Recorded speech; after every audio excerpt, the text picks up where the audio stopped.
ಆತ್ಮೀಯ ವಿದ್ಯಾರ್ಥಿಗಳೇ, ನಾವು ಇಂದು ಪ್ರಶ್ನೆ ಪತ್ರಿಕೆಯ ಸ್ವರೂಪದ ಬಗ್ಗೆ ಒಂದು ಮಾಹಿತಿಯನ್ನು ತಿಳಿದುಕೊಳ್ಳೋಣ.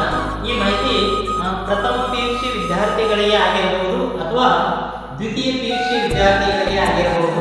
ಅಂದ್ರೆ ಒಂದು 80 ಅಂಕದ ಪ್ರಶ್ನೆ ಪತ್ರಿಕೆ ಯಾವ ಸ್ವರೂಪದಲ್ಲಿ ಇರ್ತದೆ ಅನ್ನೋದ್ರ ಬಗ್ಗೆ ಒಂದಿಷ್ಟು ಮಾಹಿತಿ. ಅಂತ ಹಾಗೆ ಮೊದಲನೇದಾಗಿ ಬಹು ಆಯ್ಕೆ ತಿಳ್ಕೊಂಡು ಬಂದಿರ್ತಾವೆ. ಈ ಬಹು ಆಯ್ಕೆಗಳು ಎಷ್ಟಿರ್ತಾವಪ್ಪ ಅಂತ ಕೇಳಿದ್ರೆ 5 ಕ್ವಶನ್ ಇರ್ತಾವೆ. ಪ್ರತಿಯೊಂದಕ್ಕೂ ಕೂಡ 1 ಅಂಕ, ಇದು 5 ಅಂಕಗಳು ಈ ರೀತಿಯಾಗಿ. ಆಮೇಲೆ ಬಹು ಆಯ್ಕೆ ಆದಾಗ ಏನ್ ಬರ್ತದೆ, ಬಿಟ್ಟ ಸ್ಥಳ ತಿಳ್ಕೊಂಡು ಬರ್ತದೆ. ಬಿಟ್ಟ ಸ್ಥಳ, ಈ ಬಿಟ್ಟ ಸ್ಥಳಗಳು ಎಷ್ಟಿರ್ತಾವಪ್ಪ ಅಂತ ಕೇಳಿದ್ರೆ ಇವು ಕೂಡ 5 ಕ್ವಶನ್ ಇರ್ತಾವೆ. ಪ್ರತಿಯೊಂದಕ್ಕೂ ಕೂಡ 1 ಅಂಕ, ಅಂದ್ರೆ ಇದು ಕೂಡ 5 ಅಂಕ. ಈಗ ಬಹು ಆಯ್ಕೆ ಬಿಟ್ಟ ಸ್ಥಳ ಆದಾಗ ನೆಕ್ಸ್ಟ್ ಹೊಂದಿಸಿ ಬರೆಯಿರಿ ತಿಳ್ಕೊಂಡು ಬಂದಿರ್ತದೆ. ಹೊಂದಿಸಿ ಬರೆಯಿರಿ ಅಂತ ಹೇಳಿ ಇವು ಕೂಡ 5 ಕ್ವಶನ್ ಇರ್ತಾವೆ. ಪ್ರತಿಯೊಂದಕ್ಕೂ 1 ಅಂಕ, ಇದು 5 ಅಂಕಕ್ಕೆ. ಆಮೇಲೆ ಬಹು ಆಯ್ಕೆ ಬಿಟ್ಟ ಸ್ಥಳ ಹೊಂದಿಸಿ ಬರೆಯುವ ಆದಾಗ ನೆಕ್ಸ್ಟ್ ನೇರವಾದಂತ ಪ್ರಶ್ನೆಗಳು 1 ಅಂಕದ ಪ್ರಶ್ನೆಗಳು, ಅವು ಕೂಡ 5 ಇರ್ತಾವೆ. ಪ್ರತಿಯೊಂದಕ್ಕೂ 1 ಅಂಕ, ಇದು ಕೂಡ 5 ಅಂಕ. ಆಮೇಲೆ 1 ಅಂಕ ಆದಾಗ ನೆಕ್ಸ್ಟ್ 2 ಅಂಕದ ಪ್ರಶ್ನೆಗಳು ಬರ್ತಾವೆ. 2 ಅಂಕದ ಪ್ರಶ್ನೆಗಳು ಕೂಡ ನಾವು 5 ಬರೀಬೇಕಾಗ್ತದೆ. ಪ್ರತಿಯೊಂದಕ್ಕೂ 2 ಅಂಕ, 2 10.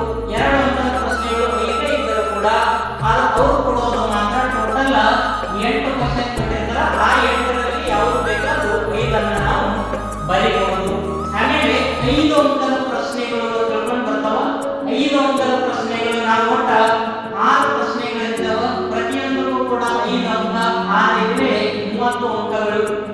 5 ಅಂಕದ ಪ್ರಶ್ನೆಗಳು 6 ಇದ್ದರೂ ಕೂಡ 6 ಬರೆಯಬೇಕಾದರೂ ಕೂಡ ಅವರು ಕೊಟ್ಟಿರೋದು 9 ಕ್ವಶನ್ ಅನ್ನ ನಮಗೆ ಕೊಟ್ಟಿರ್ತಾರೆ. ಆ 9 ಪ್ರಶ್ನೆಗಳಲ್ಲಿ ಬೇಕಾದಂತ 5 ಪ್ರಶ್ನೆಗಳನ್ನ ನಾವು ಆಯ್ಕೆ ಮಾಡಿಕೊಂಡು ಬರೀಬಹುದು.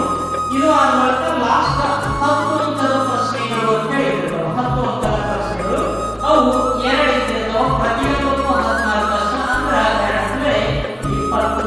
10 ಅಂಕದ ಪ್ರಶ್ನೆಗಳು 2 ಬರೀಬೇಕಾದರೂ ಸಹಿತ ಅವರು ಕೊಟ್ಟಿರೋದು 4 ಕ್ವಶನ್ ಕೊಟ್ಟಿರ್ತಾರೆ. 4ರಲ್ಲಿ ಬೇಕಾದ್ದು ನಾವು 2 ಕ್ವಶನ್ ಅನ್ನ ಬರೀಬಹುದು. ಈ ರೀತಿಯಾಗಿ ಒಟ್ಟು 5, 10, 15, 20, 30, 60, 20, 80 ಮಾರ್ಕ್ಸ್ ಟೋಟಲ್. ಆಮೇಲೆ ಇನ್ನೂ 20 ಅಂಕಗಳು ಇಂಟರ್ನಲ್ ಅಂಕಗಳು ತಿಳ್ಕೊಂಡು ಒಟ್ಟ 100 ಮಾರ್ಕ್ಸಿಗೆ ಈ ಕ್ವಶನ್ ಪೇಪರ್ ಸೀಮಿತವಾಗಿರ್ತದೆ. ಲಿಖಿತವಾಗಿ ಬರೀಬೇಕಾಗಿತ್ತು 80 ಅಂಕಗಳು. ಈ ರೀತಿಯಾಗಿ ಇದು ಒಂದು PUC ಪ್ರಥಮ ವರ್ಷದ ವಿದ್ಯಾರ್ಥಿಗಳಿಗಾಗಿರ್ಬೋದು ಅಥವಾ PUC ದ್ವಿತೀಯ ವರ್ಷದ ವಿದ್ಯಾರ್ಥಿಗಳಿಗಾಗಿರ್ಬೋದು ಇದೇ ಸ್ವರೂಪದಲ್ಲಿಯೇ ಒಂದು ಕ್ವಶನ್ ಪೇಪರ್ ಇದ್ದಿರ್ತದೆ. ಈ ಕ್ವಶನ್ ಪೇಪರ್ ಎಲ್ಲ ಕೆಲವೊಂದಿಷ್ಟು IMP ಕ್ವಶನ್ಗಳನ್ನ ನಾವು ಮುಂದಿನ ವಿಡಿಯೋದಲ್ಲಿ ಹಾಕುವಂತ ಪ್ರಯತ್ನ